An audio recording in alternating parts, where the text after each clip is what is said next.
एक नहीं जंग है अरे जीत जाएंगे तुम अगर संग हो पंडरी सी जारे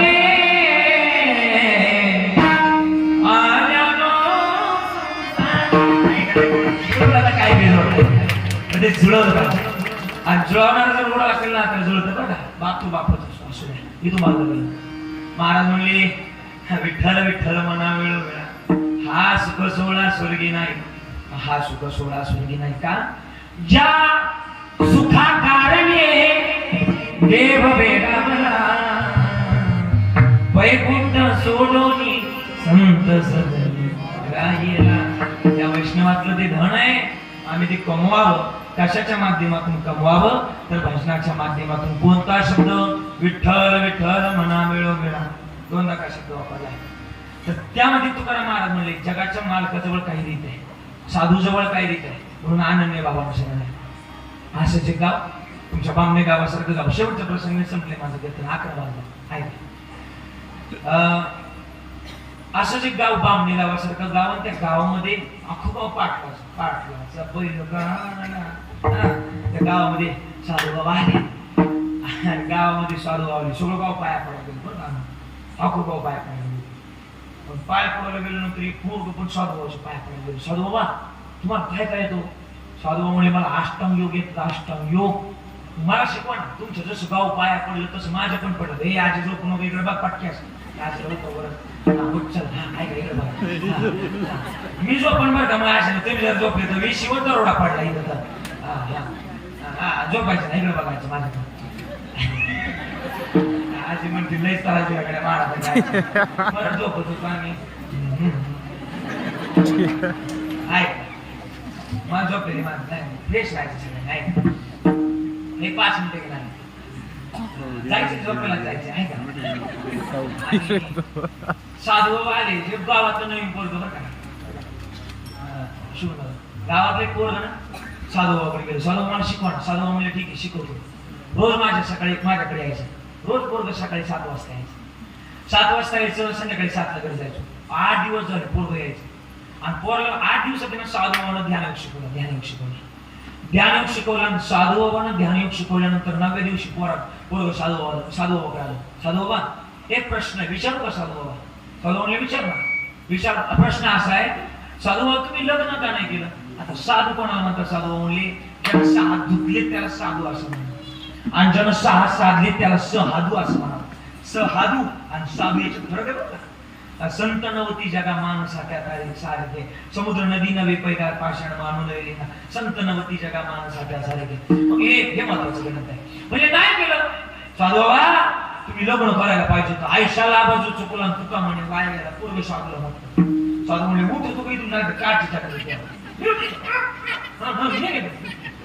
निघ आता साधू पोर काढायचं पण पोरग म्हटलं खरंच सांगा ना कानायला नाही केलं साधू म्हणे नाही केलं लग्न संसारात कोणीच कोणाचं नाही म्हणून लग्न केलं नाही बहीण कुणाचे भाव कुणाचे कोण कुणाचे सगळे सोयरे मेल्या मागे सर्व राहिले तुटतील बागे डोळे प्राण्याबाईचा माझा नाही रे नाही कुणाचे कोणी आपल्या कोणीच नाही केलं त्याच्यामुळे साधू म्हणे ते पोरग म्हटलं माझी बायको ना मला लय जीव लागते पोरग म्हटलं माझ्या आजीनं माझ्याकरता जीव द्यायला तयार आहे सगळे माझ्याकडं काय बी तयार करो काय बी करायला तयार बरं मग आपण एक काम करू तुझी कोण किती कसं जीव लागते आपण बघू आता सगळे लगेच आता कीर्तन संपलं ना 11 वाजता 11 वाजून 4-5 10 मिनिटाला घरी जा आणि घरी गेला का सकाळचं कितला रोज उठतो म्हणजे 5 ला उठतो उद्या 4:30 आला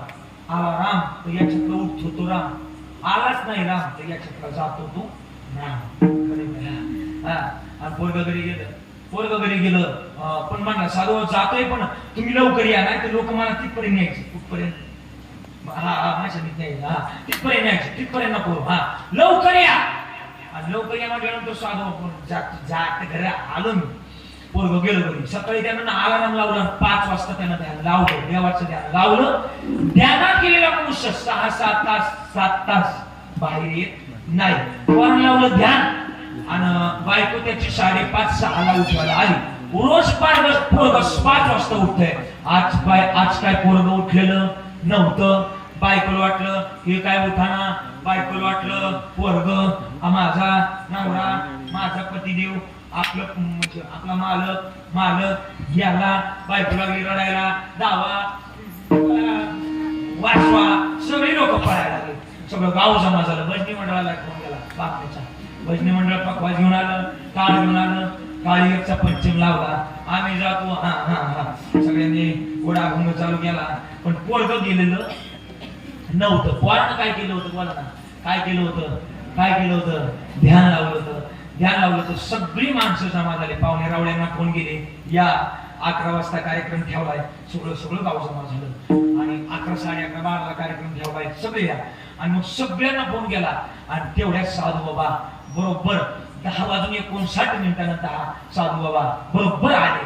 आणि साधू बाबा आल्यानंतर सगळ्यांनी वाटले साधू बाबा साधू बाबा आले. साधू बाबा पोराजवळ गेले आणि पोराचा हात हातात घेतला आणि मोठ्याने आरडले साधू बाबा. म्हणजे काय का म्हणजे हे पोरग जिवंत होईल. पण तेवढ्या पोराच्या कानात सांगितलं म्हणजे उठू नको पिक्चर आम्ही फक्त आता काय होतं ते ऐकत राहा. पोराचा हात धरला आणि जुन्या काळात माणूस गेलाय का नाही कशामुळे पाहिजे आजी कशामुळे पाहिजे माणूस गेलाय का नाही कशामुळे पाहिजे हाताच्या नसावरून नाडीवरून ओळखायचे. आणि नाडी हाताची नस हातात घेतली हे पोरग जिवंत होईल. पण एक हात आहे कोणती हात. साधू म्हणले माझ्या खिशात एक पुडी. साधू म्हणले माझ्या खिशात एक पुडी आहे आणि पुडी ते औषध आहे. जो ते औषध घेईल तो मरल आणि पोरग हे पोरग जित होईल. जेवढे पाहुणे रावळे शेजारी बसले होते ना तेवढे उठायला लागले, बाहेर पडायला लागले. म्हणजे बाहेर कोण आले पाहुणे सगळे पाहुणे रावळे बाहेर पडायला लागले. घरात राहिले. बायकोला रडत होती, आजीला रडत होती. यामाची काय गोळे गेले का काय, त्याची काय चिठ्ठी हरवली का, मला न्यायचं माझ्या नातवाला नेलंय ते यामाची काय डोळे गेले का काय. सगळे यामाला ते शिवाय द्यायला लागले. बायको रडायची.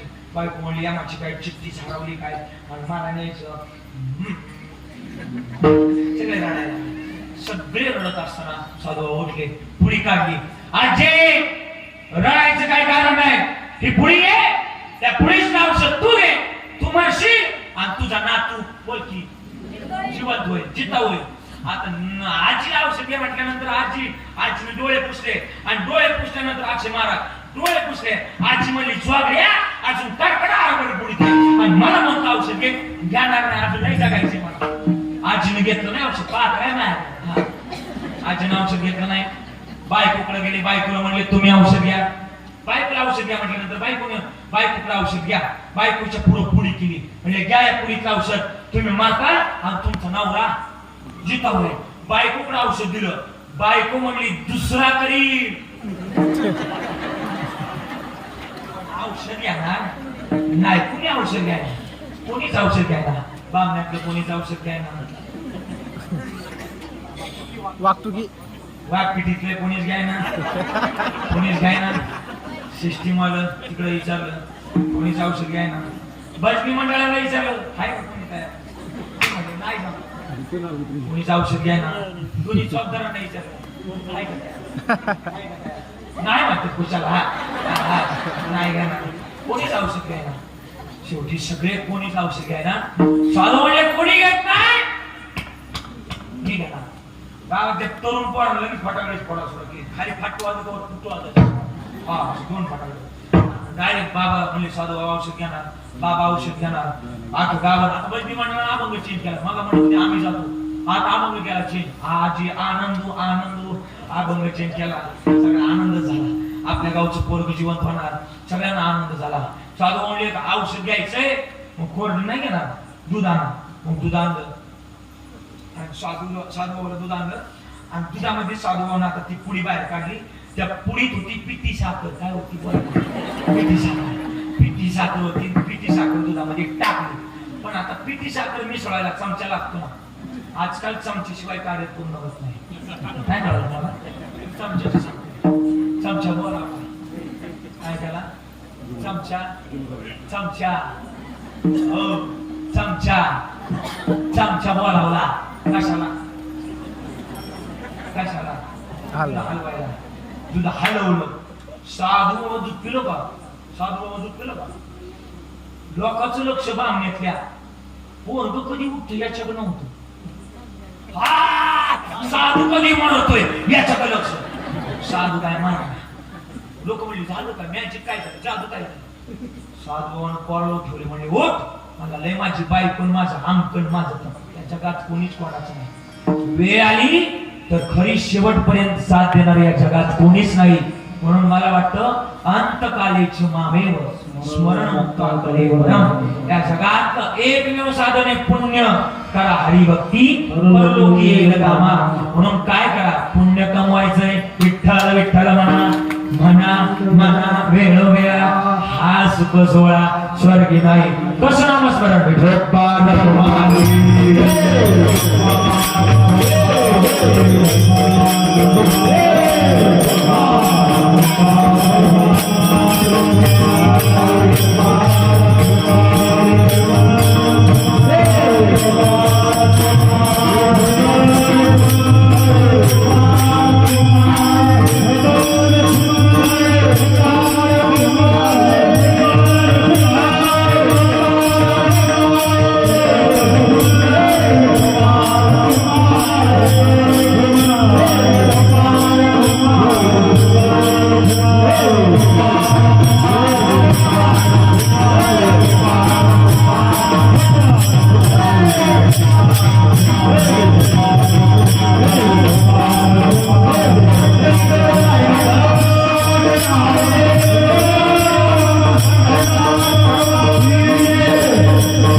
जास्त बोलण्यापेक्षा ठिकाणी थांबण्याचा प्रयत्न करतोय तुमच्या पण झोपेचा किती वाज मी आणत पाहिजे हे पण महत्वाचं आणि म्हणून जास्त बोलण्यापेक्षा ठिकाणी थांबण्याचा प्रयत्न करतोय सगळ्या पोरांचा आग्रह आहे की पिंगळा म्हणायचा घ्यायचं का थांबायचं पिंगळा घ्या चालते थांबतो काय अडचण नाही त्याचं पोळा नाही काय घ्यायचं पिंगळा काय घ्यायचं आहे पिंगळा घ्या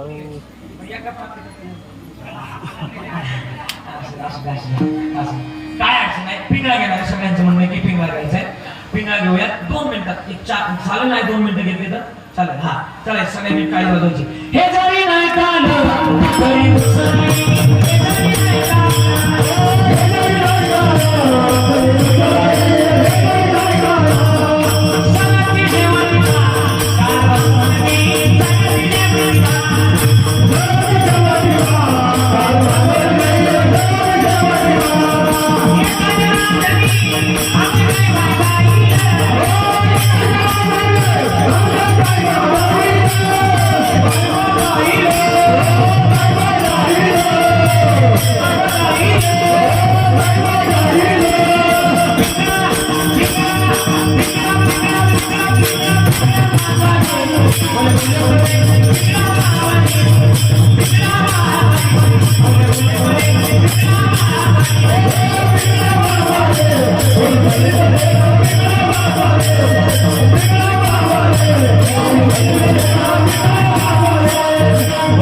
Oh,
वाजवा की टाळी आता